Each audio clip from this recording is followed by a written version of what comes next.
Koçapul, Göktuğ'da Yunus'a, Adem Bey. Onda bir gözəl musiqi töhfələrindən məclisimizə davam eləyək. Nə masısan? İzləyicilərimiz məzədə olur. Oynaq mahnını qoşaq. Cəbrayıl bu, Bərdən Cəbrayıl. İzləyicilər Cəbrayıl mahnısını deyir. Cəmrə deyir. Nə masıdır? Şu olar, deyil görək. Deyil, o kameranı şöyle dərin olsun, hə?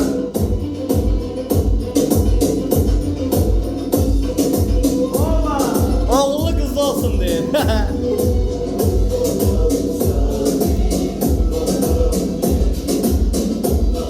Gözələ bax, hə?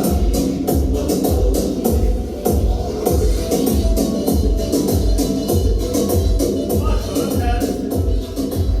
Kaç öyle kameranı?